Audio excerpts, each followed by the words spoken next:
이게 22년도 11월 27일자 기준이었어요. 그때 당시를 기점으로 해서 강의 의존에서 저는 벗어날 수 있었어요. 이게 그 내용인데, 일단 이 컨설팅을 어떻게 바라봐야 될까라는 내용부터 시작해서 저는 강의 의존증이 있었어요. 그래서 강의를 되게 이것저것 들었었는데 대량 등록으로 이제 시작했었던 케이스였고요. 그간의 과정들을 어떻게 다 말로 할 수 있겠어요. 일단 저는 출근하자마자 죄송합니다라는 말이 먼저 나왔었고, 당연히 상표권도 오겨봤었고, 그리고 진술서도 썼었던 그런 경험이 있었어요. 쉽게 말하면 진짜 쫄딱 망했다는 표현이 어울렸었고, 21년도, 22년도, 23년도가 저한테는 가장 긴 인생의 암흑기였던 것 같아요. 살아오면서. 그 생활들을 하면서 이제 느꼈던 포인트들을 좀 말씀을 좀 드려볼게요. 그래서 뒤이어 시작하시는 분들한테 좀 도움됐었으면 싶은 것들 좀 말씀드려보도록 하겠습니다. 첫 번째로 저는 프로그램 강의는 진짜 진심으로 추천드려요. 도시락을 싸서 말리고 싶을 정도예요. 보통 프로그램이라고 하면은 보통 반자동이나 뭐 대량등록이나 뭐 그런 거죠. 그것 말고도 어떤 프로그램을 통해서 수요 있는 제품을 골라내는 그런 방식들은 저는 별로 추천하지 않아요. 차라리 그 돈으로 가족들이랑 갈비 구워 드시는 게 낫다고 생각합니다. 만약 그걸로 돈을 못 버냐고 물어보시면 그렇지는 않다고 말씀드릴 수 있을 것 같아요. 그 사람이 잘하면 잘 버는 거지 그런 절대적인 규칙 같은 건 없다고 생각을 해요. 왜냐면은 사실상 누가 하느냐가 엄청 중요하잖아요. 아무리 페이커가 해도 캐릭터가 구리면 답이 없더라고요. 일단 제 스토리를 좀 먼저 말씀드리면, 저 같은 경우는 퇴사하고 나서 뭔가 돈을 벌 수 있는 그런 수단이 없었어요. 그러다 보니까 돈을 써서 배우면 괜찮겠다고 생각했었어요. 그 당시에는. 어쨌거나 계속해서 많이 올리면 판매가 된다는 게 기본적인 골자였었어요. 근데 그때 당시에는 그게 맞는 이야기긴 했었어요. 왜냐하면 지금처럼 규제가 그렇게 심한 곳은 아니었거든요.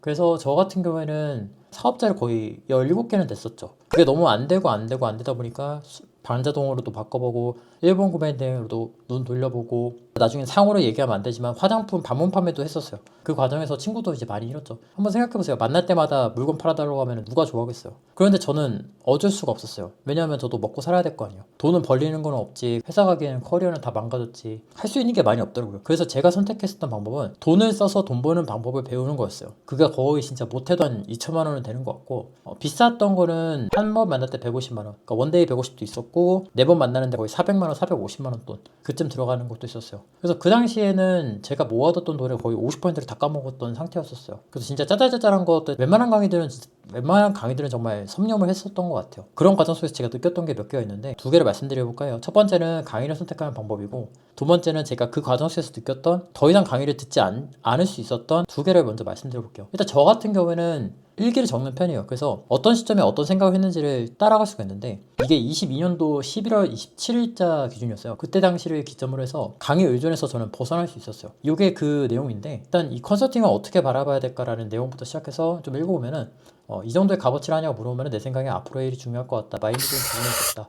뭐 이것도 좋은 말인데, 그러니까 실질적으로 이게 성장에 초점을 맞추는 건 어떻게 보면은 너무 정론이잖아요. 근데 우리가 이 돈을 주고 나서 그런 교훈을 얻고자 하는 건 아닌데, 그때 당시에는 물이 좀 덜 빠진 상태여가지고 자기 나름대로 그거를 합리화하려고 했던 것 같아요. 돌이켜보니까 답장을 안 하고 하는 거는 아마 그분의 성향이 아닐까라고 생각을 하고, 나는 그 스타일을 인정해야 된다고 하는데, 제가 가끔 그 말씀 드렸을 거예요. 그 생각보다 고가를 내더라도 자기 일처럼 케어해주는 분을 만나기 쉽지 않아요. 근데 제가 왜 그런지는 그 뒤에서 말씀드릴 건데, 결론부터 얘기하면 30대를 넘어가잖아요. 자기 문제가 아니면 관심이 없어요. 그렇게만 먼저 말씀드리고 계속 한번 읽어볼게요. 한 가지 좋은 점이 있다면, 비싼 물건을 판매하면서 생기는 반품 스트레스에서 다소 해방된 느낌이 들어서 다행이다. 구매 대행은 CS가 진짜 큰 문제예요. 구매 대행은 크고 무겁고 부피 큰 거는 아무래도 단가가 높다 보니까 그런 것들을 판매하다 보면 반품 리스크가 굉장히 크거든요. 그래서 거기에 대해서 스트레스를 엄청 크게 받아요. 더군다나 그거는 내가 평소에 구입을 하던 것도 아니다 보니까 상당히 힘들죠. 간단한 사례로 제가 그 3PL 운영 중인데, 자키라든가 롤테이너라든가 그런 제품들을 이제 구매하면서 작동이 안 됐던 게 거의 한 두세 개는 됐던 것 같아요. 어떤 이론적인 큰 부분이라는 게 이상적일 때는 굉장히 좋지만 실질적으로 했을 때는 거쳐가야 될 게 굉장히 많은 주제인 것 같아요. 그러더니 갑자기 뜬금없이 명상의 시간을 포함시켜보자고 하는데, 이것도 제가 뒤에서 좀 말씀을 드려볼게요. 아무튼 이때 당시를 기점으로 해가지고 제가 의존 중에서 좀 벗어나고 주체적으로 생각하기 시작하고, 내 사업을 내가 이끌고 가야겠다는 생각을 했던 것 같아요. 그러니까 결론적으로 제가 돈을 무수히 많이 쓰고 느꼈던 부분은, 30대를 넘어가면 대개는 다 자기 문제만 고민을 해요. 그 사람이 나쁘다거나 어떤 그런 문제가 아니고, 그럴 수밖에 없는 게 얼마나 만났다고 그 사람에 대해서 호의를 가지고 대할 수 있겠어요. 냉정하게 그 정도로 라포를 쌓을 수 없는 기간이잖아요.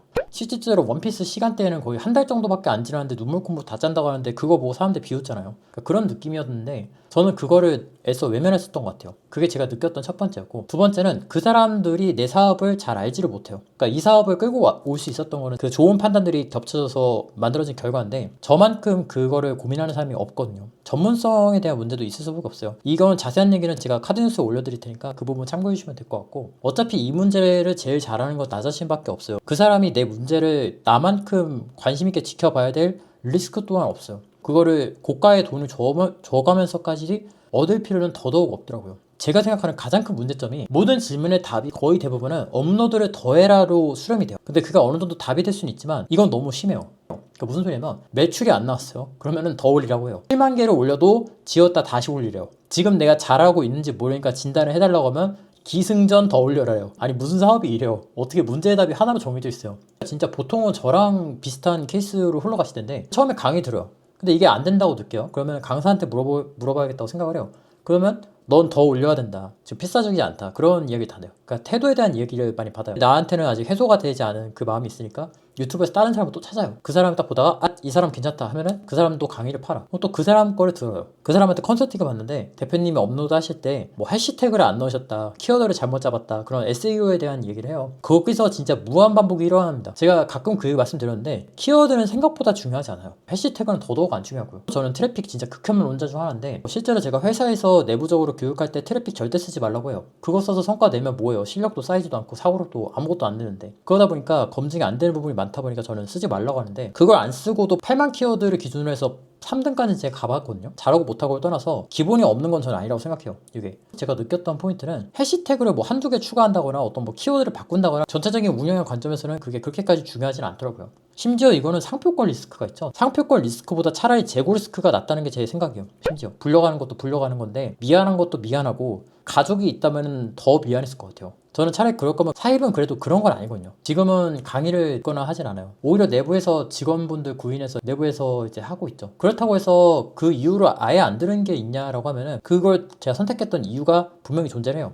그런데 그게 쇼핑몰 강의는 아니었고, 그리고 그걸 선택했다 분명한 이유도 있었어요. 그래서 그런 포인트만 검증을 해보셔도 강의로 인해서 고통받지는 않으실 거예요. 좋은 강의도 선택했다고 하실 것 같아요. 제가 선택하는 기준은 딱 하나인데, 상대방도 리스크가 있거나 혹은 돈을 분납할 수 있어야 돼요. 저는 이걸 되게 중요하게 보는데, 이게 자기 문제가 아니다 보니까 흐지부지로 끝나는 경우가 굉장히 많아요. 30대 넘어가면 관심이 없어요. 자기 삶 살기도 바빠요. 누군가 내 거를 케어를 해주려면은 그 사람과 어느 정도 묶여있는 관계여야 돼요. 가장 쉬운 방법은 돈으로서 묶는 관계인 거죠. 이득을 공유하는 관계여야 돼요. 내가 성공하지 못하면 그 사람이 금전적인 리스크를 짊어져야 될 때 내가 만족할 수준의 그런 케어가 나오더라고요. 그런데 보통의 쇼핑몰 강의는 내가 한 번에 500만 원을 결제하는 그런 구조다 보니까 사실상 강사가 짊어지는 리스크는 거의 없죠. 아까 제 수기집에서 나왔듯이 연락이 거의 안 되는 경우도 생각보다는 빈번했었던 것 같아요. 그래서 저 같은 경우는 그런 식으로 좀 리스크 장치를 좀 고려를 해보는 편이고요. 아니면 그런 걸 붙여도 되지 않을 정도로 진짜 저렴한 수준이 있죠. 뭐 10만원, 20만원. 그런 거라면 좀 팬심으로도 한번 들어보는 편인 것 같아요. 이걸 좀 비교하면은, 보통 제조할 때는 물건을 받고 문제가 없으면 그 나머지 돈을 입금하잖아요. 그런 식으로 시스템이 짜여져 있으면 좀 괜찮은 거. 매월 분납 시스템 같은 것도 저는 그래서 괜찮다고 생각해요. 아무튼 이야기가 좀 길어졌던 것 같은데, 저는 퇴사할 때는 저것만 체크하셔도 진짜 웬만한 강의들은 다 걸러낼 수 있어요. 이게 어떻게 보면 뭐로 가나 도로 가나 개인의 의견일 뿐이에요. 만약에 제가 대량 등록으로 선고했었으면 대량 등록의 좋은 점을 얘기했을 거고, 그로스였으면 그로스였을 거고, 로켓이었으면 로켓이었을 거예요. 근데 저 같은 경우에는 그런 것들로 이제 잘 된 케이스는 아니었고, 다른 것들 덕분에 일었었던 케이스였어요. 그러면서 이제 직원분도 모시고 창구도 얻게 되고, 그 덕분에 저도 이제 먹고 살고 꿈도 갖게 됐고, 그랬던 케이스인데, 아무튼 제가 오늘은 아무튼 25년도 이제 다 가게 됐으니까 제가 느낀 부분들에 대해서 이제 이야기해드렸다고 생각하시면 될 것 같아요. 잘 나가는 사업이 망하는 이유는 제가 볼 땐 태도의 문제가 아니에요. 인플레이션이 가장 큰 문제인 것 같아요. 저도 한 달에 지금 인건비가 2, 3천 원 나가고 있고, 지금도 구인 공고하고 있는데 더 늘어날 예정이에요. 근데 2단계까지 와보니까 제가 느낀 생각들이 몇 개 있는데, 잘 나가시다가 꼬꾸라지는 그런 케이스들이 있잖아요. 근데 저는 그것도 보면서 한편으로 좀 궁금했던 게, 그러니까 누구는 도전으로 망했다고 하고 누구는 고여있다가 망했다고 해요. 그러니까 망하는 이유가 상반되는 경우가 굉장히 많아요. 워런 버핏 같은 경우에는 주식을 매도하는 조건 중에, 창업자가 숫자를 목표로 내세우면 매도를 한다고 해요. 주식을. 창업자가 그 수치를 맞추기 위해서 무리를 하거나 부정을 저지를 수 있기 때문에. 근데 반대로 이나모리 가조씨 같은 경우에는 목표를 숫자로 내세우고 어떻게든 그걸 달성하는 게 굉장히 중요하다고 어필을 해요. 각자 이야기하는 것들이 달라요. 제가 아까 대량등록에서도 그게 골 때린 포인트라고 했는데, 이게 어떻게 보면 당연하잖아요. 방법은 다양할 수밖에 없잖아요. 성공을 이루는 방법은. 그런데 쇼핑몰도 다양한 것 같아요. 누구는 제주 안에서 망했다고 하고 누구는 제주에서 망했다고 하고 그것도 굉장히 상충되는 것 같아요. 그래서 어떤 의견을 자기가 픽할 거냐가 굉장히 중요하다고 생각하는데 기본적으로 깔고 들어가는 전제가 있다면 사업이라는 게 생존 확률이 굉장히 낮다라는 거예요. 저를 포함해서 지금 유튜브에서 5년 뒤에도 이거 하실 분이 몇 분이나 계실까요? 그렇게 많지 않을 거라고 저는 생각을 해요. 그러면 그 이유가 뭐냐고 저한테 물어보면은 지금도 생각하는 포인트 중에 하나가 뭐냐면 인플레이션이 좀 크다고 생각해요. 무슨 소리냐면 이거는 거의 고정값이기 때문에 이거에 대해서 간과를 해버리면은 진짜 꼬꾸라지는 건 진짜 순식간이다 싶더라고요. 특히나 고용의 단계로 들어왔다면은 이 문제에선 벗어날 수 없다 생각해요. 인플레이션이 보통 이제 매년 2, 3%씩 일어나죠. 그렇기 때문에 연봉은 반드시 올라가야 돼요. 만약에 연봉을 못 올리게 되면 2, 3%씩 매일 가난해진다는 뜻이에요. 문제는 여기서 발생하는데 매년마다 2, 3%씩 연봉을 인상하게 되면 순이익은 5년 뒤에 10%가 깎여요. 근데 순이익은 쉽게 늘릴 수가 없잖아요. 왜냐면 가격이 보통 고정이 돼 있잖아요. 시장에는. 나 혼자 20% 받을 수 없어요. 다른 애들 10% 받는데. 물론 이거 굉장히 단순한 얘기여서 조금 더 복잡한 계산이 들어가지만 고정적으로 순이익의 폭을 좁혀 나가야 된다는 게 고용의 세계로 들어왔을 때 직면하는 결정적인 문제인 것 같아요. 그러니까 고용을 했으니까 이 사람이 잘 나간다는 게 아니라 이 사람의 수명이 정해져 있다고 보는 게 더 맞다고 생각해요. 이를테면 성과금 자체가 그런 포인트인 것 같은데 저는 주변에서 성과금 잔치한다고 하면은 좀 걱정스러운 눈으로 좀 바라봐요. 만약에 매출의 30%를 배당을 친다고 합시다. 그럼 난 70% 가져가겠죠? 순이익은 10%라고 가정해볼게요. 근데 보통은 대한민국에서 세금을 가져가죠. 그러니까 직원한테는 3%가 돌아가는데 보통 50%를 세금으로 떼가니까 그러면은 70%에 10% 그럼 7%죠. 절반은 대한민국, 절반은 내가 가져가니까 결국에 나는 3.5%밖에 못 가져간다는 계산이 나와요. 그런 계산이 나오는 거죠. 그러니까 리스크를 짊어지는 입장에서는 이 분배폭을 계산해 보게 되면은 생각보다 그렇게 많지가 않다는 거죠. 그래서 좀 이야기가 길어졌는데 제가 볼 때는 도전을 안 한다거나 뭐 고여있다거나 태도의 문제는 제가 볼 때는 아닌 것 같고 그러니까 상황에 따라 그런 건 다른 것 같아요. 자기 영업을 통해서 고용하시는 분들은 대부분 다 태도가 좋아요. 그러니까 인력을 고용한 거 아니겠어요? 그런데 그런 도전들 속에서 인플레이션 같이 보이지 않는 고정비의 상승을 경계하지 못한 게 주요한 요인 중 하나가 아닌가 그런 생각을 요즘 해요. 잘 나갈 땐 상관없는데 순이익의 여력이 점점 매년마다 고정적으로 줄어든다는 거는 쉽지 않거든요. 비용은 정해져 있는데 매출은 확정이 아니잖아요. 그래서 이거 보시는 분들은 결국에는 잘 되면 고용까지 이제 진행하시게 될 텐데 이런 포인트들을 좀 고려하시면은 회사 구조 짜시는데 조금 더 쉬우실 것 같아요. 다각화는 쉽지 않습니다. 할 일을 늘리지 마시고 빼는 목록을 쓰는 게 더 낫습니다. 보통 이제 새해 되면 할 일 목록 만들잖아요. 근데 저는 빼는 게 훨씬 낫더라고요. 그 무슨 소리냐면 암흑기 때 실수했던 것 중에 하나가 갑자기 뭔가를 추가하기 시작해요. 아까 저 같은 경우는 끌어당기며 법칙도 있었고요. 학원 같은 것도 있었고 뜬금없이 천억 회사의 회장이 되겠다는 것도 있었고 아까 전에는 갑자기 명상에 대한 얘기를 하잖아요. 그런데 그게 진짜 엄청난 패착이었어요. 그러니까 시간은 정해져 있고 맨날 자기 입으로 바쁘다고 하는데 그 상태에서 또 할 일을 또 추가해요. 그러면 계속해서 바쁘다는 얘기를 더 할 거 아니에요. 그러니까 기현상을 스스로 만들고 있었더라고요. 불안해서 그랬던 것 같아요. 그러니까 이게 오래 갈 수 없다는 그 생각을 갖다 보니까 뭐라고도 해야 된다는 그런 생각하고 그러니까 새로운 가능성을 계속해서 이제 기대는 그런 현상이었던 것 같아요. 근데 지금 만약에 다시 돌아가서 과거에 저한테 만약에 얘기를 하라고 한다면 궤도에 올리기 전까지는 할 일을 늘리지 말고 가능하면 빼라고 할 것 같아요. 만약에 루틴이 왜 있어야 되냐고 하면 저는 심플함 때문에 그렇다고 생각해요. 거기서 여유가 생기면은 그 다음에 하나하나씩 추가하는 거지 빼지 않고 추가하는 거는 저는 되게 오버한 것 같아요. 그런 의미에서 저는 초창기 때 네트워킹이라는 게 그렇게까지 중요하지 않다고 생각해요.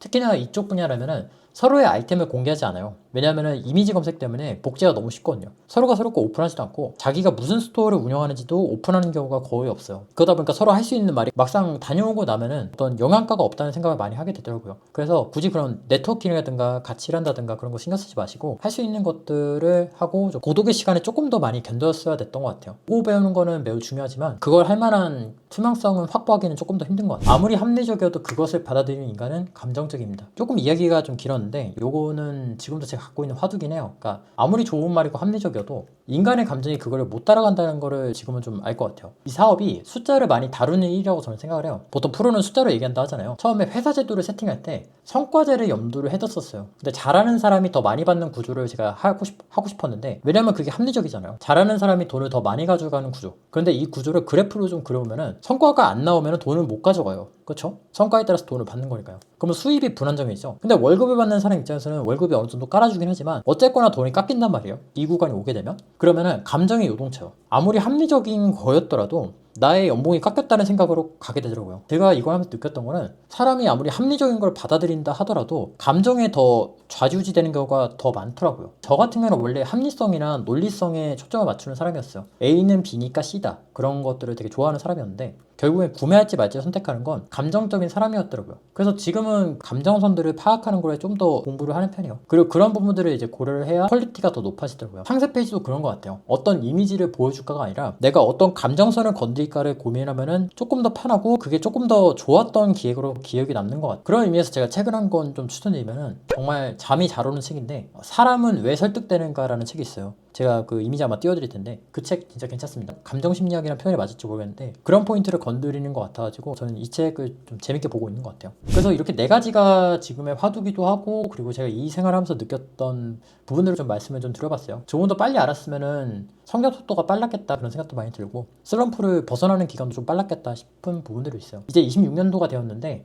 저는 인생의 전반부보다 후반부가 훨씬 더 좋았던 것 같아요. 그건 아마 제가 좋은 선택들을 해왔던 결과일 거고 그럴 수 있었던 건 주변에 본받을 만한 분들이 많이 계셨던 덕분이었던 것 같아요. 보시는 분들도 26년 시작하니까 제가 후회했던 부분들에서 도움이 되셨으면은 저도 오늘 영상 찍은 거에 대해서 보람을 많이 느낄 것 같습니다. 그래서 오늘 이야기가 도움이 되셨으면 합니다. 저의 이야기는 이랬습니다. 26년도 새해 복 많이 받으셨으면 좋겠습니다. 감사합니다.